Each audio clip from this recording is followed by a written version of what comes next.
with just your headlights on. You can only see a little bit ahead of you, but you can make the whole journey that way. And so that's kind of how I write. And then I wrote The Woods a few books ago, which was, I don't know, like 15th, 16th, 17th book, and I just couldn't think of the ending, so I just started writing. And until page 200, finally one of the characters was kind enough to tell me what was going on. But normally, it was weird to start off that way after so many books, so the key's always whatever's going to make you write, just start writing. Now, do you read while you're writing?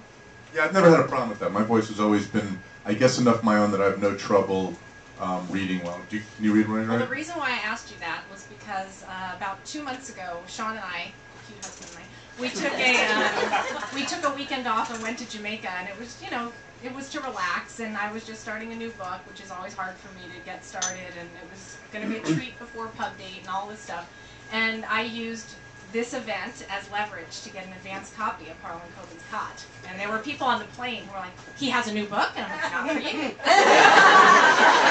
I'm like, it will be out March 23rd. I have it and you don't. So I was reading it in Jamaica, and I know you don't need my help to tell everybody what a good book this is, but I have to say, and I know you think I'm kidding, but he will vouch for me, reading Cot cost me about 3 weeks of writing, because I just became paralyzed, because I thought I was good. I'm like all ready to write my book, and it's great. And then I read Cot, and I'm like, yeah, my book's not good enough. Like it needs like another twist. It needs another layer. It needs another subplot. Like it needs to blow your mind. And it was Sweet, really. it's not true. But Having this is read 212, no, it's not it's true. right, but it's a reason why maybe it's not a great idea, at least for me, to read while I'm writing, at least in the inchoate stages. Because I lost about 3 weeks, but my book's going to be better for it because I copied you. This is great.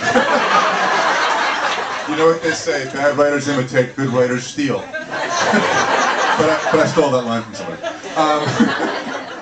You know, you raised two sort of interesting points. One is what I've learned to do is when I read something that's great, and I used to have the same thing, and you would freeze up and get paralyzed, I now just say to myself, I want to give somebody that feeling.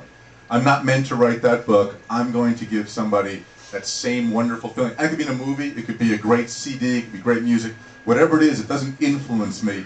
It'll inspire me to do better. But the thing you're raising, which a lot of people I don't think quite get, is really how much insecurity goes into writing. I mean, I know we hit you as bastions of security, but I know Alafair and I are just like a bundle of neurosis. I mean, I don't know if this happens to you. Can I borrow Caught for a second? Like, I'm writing Caught, and I'm sitting there going, oh my God, I'm so bad. I was so good before. How did I lose it? When will I ever get it back? And 30 seconds later, I'm like, this is sheer genius. Someone's going to read that old book, the ABBA, and never give this work of Shakespearean proportions, really, a chance.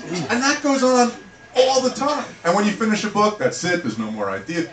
And you go through all this, don't you? I mean, yeah. we're none of us... I sit there and say, it's garbage, it's awful, I can't give it to my editor. And then once it's done, and I read it from beginning to end, I'm like, this is the best thing I've ever written. It's the best. And then when it's in her hands again, and I know someone else is reading, and I start thinking, oh, it's really bad. You just go, and I bet you even your father still feels that way. He may not admit it, but we all, I always say, only bad writers think they're good. If you have a writer and he goes, yeah, my book's, but trust me, the book sucks. Trust me, I'm telling you, neurosis, being that neurotic, I always say there's three things that make a writer. Tell me if you agree with this or not. The two are obvious, one is not. The two obvious one is inspiration, being inspired, and perspiration doing the work. But the third, and most important, is desperation. That is, I'm not fit to do anything else. Like hold a real job. You know, I was in a panel with other writers, and we were once asked, and we get this question a lot, it's like, what would you be if you weren't a writer? And one of the writers goes, a U.S. Senator. I'm like, oh, please. Please. I'd be like a duvet cover. I have no marketable skills. I'm forgetful. I'm not the brightest bulb you ever met. I have horrible work habits. And that fear is one of the things that, is that one of the things that brings you? That fear? Yeah, I think, well, I actually have a real job. But I'm an academic, which is basically for all the weirdos who can't hold real jobs going to academia. So I managed to have two jobs that aren't really jobs that regular people would not be able to tolerate. So I've managed to find the two corners of life. But don't you find that desperation is part of it? Oh, definitely. I mean, as much as people show up and say I was born to be a writer and like I came out of the womb with great prose, I mean it's, you know, the best writers I know still, like if you can get them to admit it, are just convinced that they're hacks and crazy and they don't understand why anyone reads it. And you know what else writers said annoyed me besides that I always knew I was going to be a writer. When I was a 3-month-old fetus, a pen formed. The other thing that writers sometimes say that annoy the hell out of me is they go, I write only for myself. I don't care if anybody reads it. That's like saying, I talk only to myself. I don't care. I mean, writing's about communication. This is one of the things I love about going on book tour. I mean, I always quote the great, of course, the great Dan Fogelberg, who says, the audience is heavenly, but the traveling is hell. I don't like the traveling, but this part is cool because Caught was not a book before, and 212 was not a book before last week. If you write a book and nobody reads it, you don't exist as a writer. So this is, it's a man claps with one hand. A writer is a man who claps with one hand. You guys are that other hand. So this is the cool part, because you're going to take these 2 books home, and you're going to read them, and they're going to come to life different. Everybody's head, every character is different. And that's still the part, rather than bestseller lists or all that stuff, that's still the part that jazzes me. How about you? Yeah, and I have to say I've gone on Facebook. He and I are both like on Facebook and Twitter, and we do all this crazy stuff. And I wanted to talk to you about why you do that and whether you find it rewarding or not. But for me, I have to admit that part of it was my publisher initially was like, you have to get into this century and you need to go online. And I was kind of nervous about it and thought it was sort of crazy. But to get a few emails every day, or if you're him, to get 100 emails every day, to say, I actually read your book, makes it real in a way that it's not when it's just sitting on your computer. And maybe it's because in the other half of my life, I'm an academic. I write these law review articles where if I'm lucky, 10 other academics will read it, and they'll, if I'm really, really great, they'll cite me in a little footnote. And so to actually hear from people who read it and say, like, I loved this scene or I loved that scene, it's almost like you didn't write it until that moment. And I was wondering why you also, like me, do Facebook and Twitter and all that stuff. I mean, I started for the same reason you did. My publisher said it's a good way of communicating with readers. I have a love-hate relationship with all that stuff. I like being close to readers, but I worry that it's not healthy also.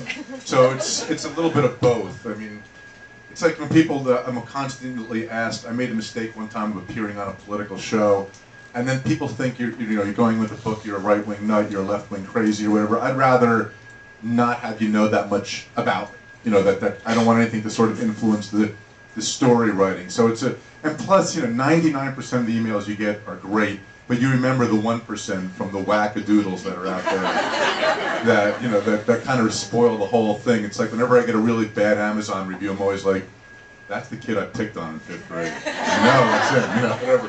The internet is a strange, but of course this is what inspires a lot of what I write too, because that kind of thing, any sort of gray area where it's both good and bad, is a wonderful thing. Should we start taking questions? We could, but I wanted to ask you a question, because you got part of the interesting part to me, the fun part of me with Caught was Harlan's take on reality TV and the sting that this woman sets up to get this guy. Do you have serious thoughts about it, or is it just something that made a good story? If I have serious thoughts about it, they're in a book, but I'm sort of not going to say it. My point is I don't want to say it here. I don't want anybody to go in to show the agenda, but I did want to create. I'm going to quickly give you my rant on why I loved writing a female lead, and why I love Alafair's books, because she will totally nod and agree with everything I say here. Both of us, I know, I'm going to speak for both of us even though we haven't talked about this, I really get mad at the bad women in Jeopardy novels. I'm talking about the one where the heroine is naive to the point of brain trauma. It's like, she was a serial killer loose in the woods. I think I'll rent a secluded cabin, not tell anybody where I'm going, not hook up a phone line, and hang out in my bra and panties all day. To put up with that in this day and age, whenever I'm on book tour, I've told this story a million times, but whenever I'm on book tour, it happens. I flip the stations around because I'm a guy. And I always go past the Lifetime network. And they always advertise the same movie that stars one of our great actors. I'm talking, of course, about Tori Spelling. Whom, like you, I often mistake for Meryl Streep, the two of them. But the name of this movie, I know a lot of you have seen it, because I'm not the only one who flips the stations. The name of this movie that she stars on Lifetime network is Mother, May I Sleep with Danger. No! This should be a very